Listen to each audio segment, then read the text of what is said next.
خالد به د دې ټول خاندان مشر او د چې کوم کسان وفات شوي د دوی ورور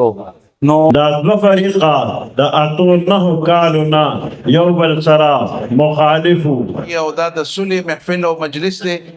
پاکان او بزرگان پکې راغلي او د دې جرګې په مخ باندې چې کوم دی دا ټول شرطونه چې کوم دی خالد بی او دغه کورنۍ وبخل او ما تقریبا د دوی 9 کالو شو چې دې کې 3 کسان جیل کې دي، اوس هم نه کال لري، دوه ورونه دي او یو د تر زوی دی، هغوی باندې 25 ساله قید قتل او به هغې نه تقریبا دا عثمان بی د نور ملګري دوی مونږ تقریبا 15-16 میاشتې دی کې مونږ خالد بی را واپس کړي، مې راته ویلي چې یاره خفه کېږئ مه، بس زه دا روغه نه کوم. بیا به 11 ورځې مونږ غلي شو، د هغې نه پس بیا مونږ داسې خبره شروع کړه چې یاره دوی ته ما ویلې خالد بی به پرېږدی نه. خالد بی د دې ټول خاندان مشر او د چې کوم کسان وفات شوي د دوی ورور نو دوی ملګرو 9 کال شو چې په جیل کې پراته دي، کله په اریپور کې، کله پېښور کې، کله مردان کې. نو زه دې ټول ته دا خواست کوم چې مهرباني وکړئ چې ډز کوئ، دا لانجه کوئ، نو تا سوچ کوئ چې یاره زموږ خاندان به وروسته څه کوي، بل تاسو بیا وروسته د پولیس ته خیال د پولیس تاسو کور کې بېعزتۍ، ستاسو د سامانونو بېعزتۍ، ستاسو مور خور خفه، نو دا ډېره زیات دغه کومه چې یاره مهرباني وکړئ چې تاسو د لانجو مانجو نه ځان وباسئ. او مونږ انشاءالله خپل هلې ځلې شروع کړي دي چې په هر ځای کې د سړه به دا وي، نو مونږ کوشش کوو چې دا ټول صلح وکړو او دا مسلې حل کړو. تاسو ته پته وه چې دا واقعه د نن نه 10-12 کاله مخکې شوې وه، په دې کې څه زخمیانو، څه مړي، جنګ جګړه راځي. زموږ په معاشرو کې داسې قسم حالات جوړېږي. اکثر په دې جرګه کې دا څو ملګري زما د ملګري نومونه واخیستل، موږ خپل کوششونه شروع کړل. تقریبا 1 کال په دې کې موږ منډې ترړې وکړې. خالد بی چې کوم دی په یو خبره هم نه رضا کېده، خو بس الله پاک موږ ته کېناو په څه خبرو باندې. موږ وویل چې بی ستاسو څه شرطونه دي هغه به موږ منو، موږ پیشه او ستا شرطونه پوره کول پیشه.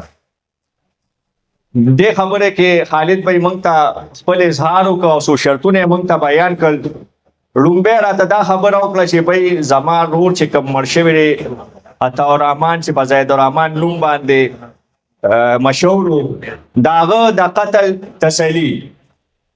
موږ ورته وویل چې ډېره ښه خبره ده. دویم شرط یې دا و چې بی ماله به سواری راکوي. موږ ورته ویل ډېره ښه خبره ده. دریم شرط یې دا و چې بی دی به دا کلي پرېږدي. موږ ویل ډېره ښه خبره ده. څلورم شرط یې دا و چې دی به ماله دغه ځای کې دا کوم کورونه چې دي دا به راکوي او څه پلاټونه دا به راکوي. موږ ورته وویل ستا شرطونه موږ ته په سر سترګو قبول دي او منظور دي. د دې نه پس موږ راغلي وو په ریښېدوم له چې کوم ملګري دی هغې سره موږ ناست یو، کامران وغیره، هغې ته موږ دا ټول شرطونه مخې ته ایښي دي چې څنګه کامران به یې موږ ته یارې راکړه چې تاسو پیښې او کار هم پیښې. دغه شان موږ ته د دویم فریق هم وویل چې بی چې دا څه شرطونه دي موږ ته په سر سترګو قبول دي او منظور دي. بیا موږ خالد بی له راغلي یو، خالد بی ته موږ ویلې چې بی ستا چې څومره شرطونه هغه هغې منلي دي. د خالد بی د چارخي د مشرانو د فیملی چې زمونږ دا خبرې ومنلې او د دې جرګې په مخ باندې چې کوم دی دا ټول شرطونه چې کوم دی خالد بی او دغه کورنۍ وبخل او ما پې کړل. ما سیوا د یو شرط نه چې هغه شرط دا دی چې بی دی به چې کوم دی دا څو کسان چې دي د دې د کورنۍ دا به ماته چې کوم دی د عطاالرحمن د مرګ تسلي کوي. نو موږ چې کوم دی په دې خبره باندې اګري شو. موږ به اوس چې کوم دی دغه ملګري راغواړو دا دویم فریق او هغه به هغې تسلي کړی دا خو موږ غواړو چې ستاسو مخکې د دې دپاره راشي دا څو کسان دي چې دې پرې قرآن مجید باندې تسلي وکړي چې په دغې مړي کې زمونږ هېڅ کردار نشته، نه مرسته شته، نه سلا مشوره شته او آینده به چې کوم دی موږ د رونو په شانتې یو بل سره ښه ټیم تېرو.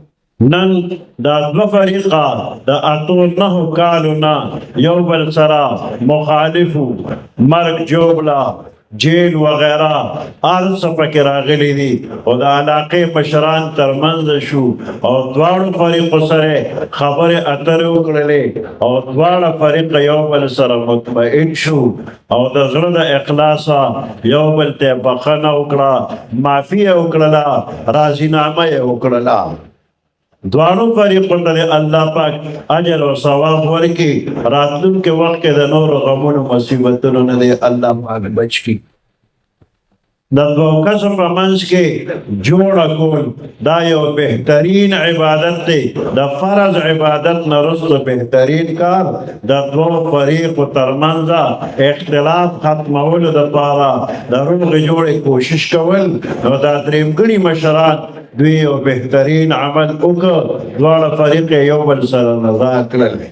دوی له دې الله پاک اجر او ثواب ورکړي د پښتنو جنګ جګړې چې وشي نو د دوه فریقو کې هر فریق سره پرې جنبې والا نور خلک هم یو ځای شي خو چې کله اصل فریقین یو بل سره پخلا شي راضینامه وکړي نو د فریقینو راضینامې سره پرې جنبې والا هم وبخښلی شي او د هغوی راضینامه هم ورسره وشي نو پرې جنبې والا هم به